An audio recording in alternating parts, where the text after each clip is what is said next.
Okay. Okay, right. Yeah. Hi everyone, Michael Farrow. We're live here on the border of Cambodia and Thailand, and since the peace agreement was reached, the ceasefire, Thailand has continuing to insult President Trump by violating the peace agreement by putting up barbed wire fence and invading the peaceful people that live in this village. And you have to come with me to see this. Look over here. Look at all these innocent people, these children.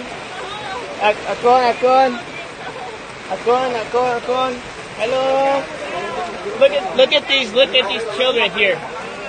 These children want peace. These children deserve peace.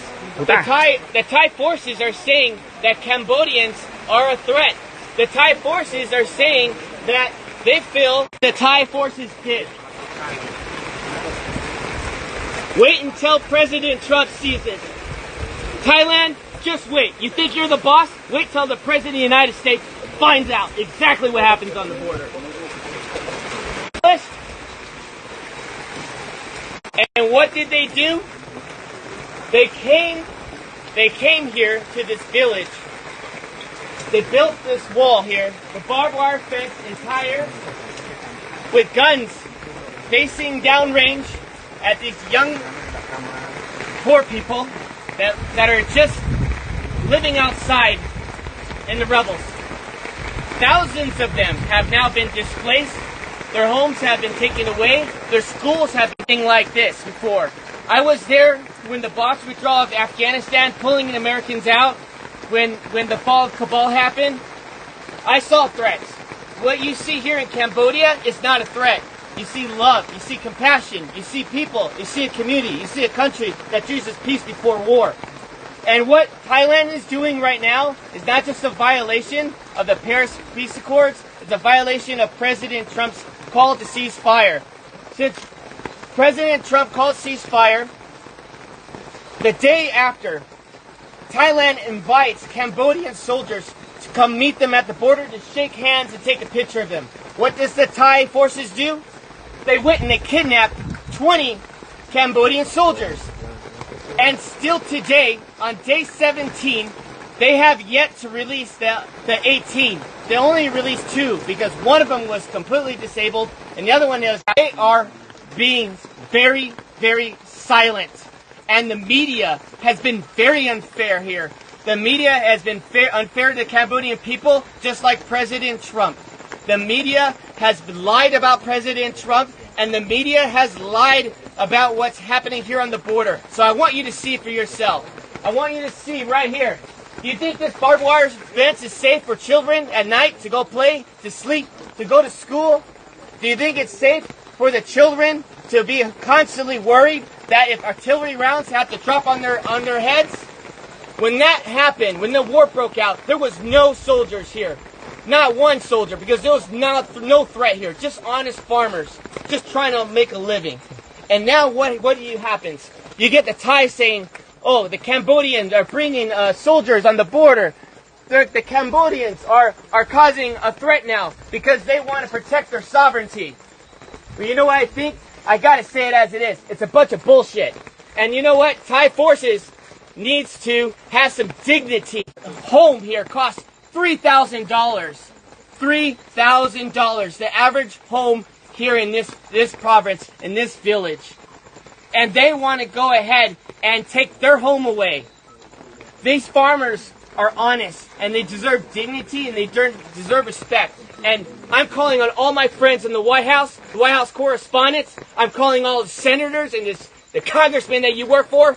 That I understand. We're all focused on Russia. We're all focused on trying to get a peaceful resolve there in Ukraine. We're all focused on Israel. But I'm telling you, as Michael Alfaro, you need to pay attention here what's happening on the border between Thailand and Cambodia, because I don't know how long Cambodians can hold on to peace and be resilient while Thailand continues out. I wouldn't want to be in that room. Because President Trump demands respect. He does not want to build your nation. He wants everybody to keep their nation.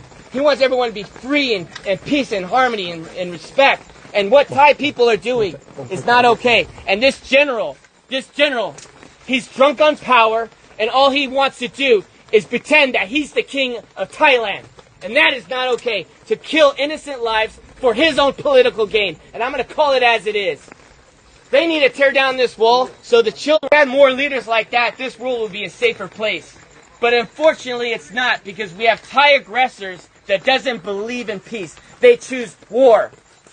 And I'm here to tell all my friends that invest in Thailand, you need to knock it off no more. We need to call for a protest immediately. And we, as a U.S. body, needs to call for action. Thailand needs to be severely punished. I think the trade war should take a significant role as they continue to violate the Paris Peace Accords. They continue to violate President Trump's call to cease fire, and enough is enough. These children, hopefully, these children can find a way where they can sleep well tonight in this rain, where they can sleep well. Their homes are no longer homes. We have to do something. The world has to get serious, and the world has to stop being politically correct. And we must act now before this turns into a genocide. Because since 1979, Cambodians have endured not one genocide, but two genocides, killing 3 million people, and even killing 8,000 people in Ghost Mountain by the Thai forces.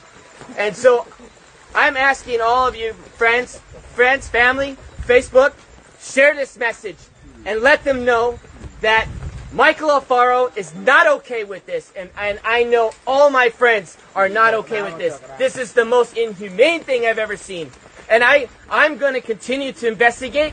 I'm going to continue to see in my own eyes to protect your country by dropping a bomb on a Buddhist temple. Where was the threat? Was there a soldier in the area?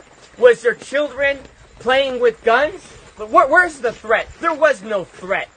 The evidence is on you. And you know what? If you say there is no evidence, well, I'm calling on Elon Musk right now. Pull the satellite imagery. Pull up the satellite imagery that shows that Cambodians were just one day, a threat to Thailand. I guarantee you there's no evidence that exists. There's no evidence that exists. Because if there was, it would have been shown.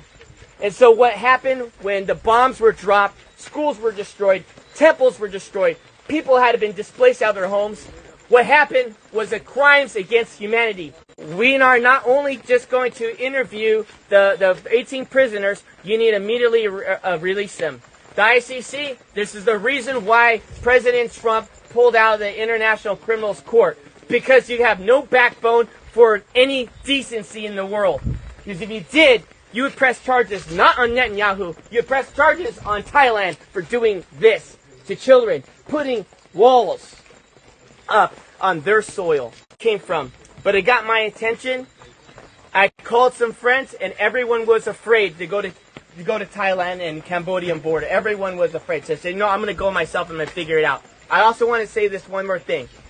Thailand wants to go and make the accusation that there are mines and ordnance that these Cambodian soldiers are planting. That is a lie. Everybody knows since 1970, United States has dropped these ordnance here, and it's always been here. Everybody knows you come in the country 7 years old, he tells them to go and search these fields, and the Thai soldiers end up stepping on a mine, and they hurt themselves, and they end up killing their own men. And now they want to turn around and blame it on the Cambodians. Well, where's the evidence? Look at the animals. All of you feed there's cats of here. There's neighborhood cats. You were seeing it through the tires.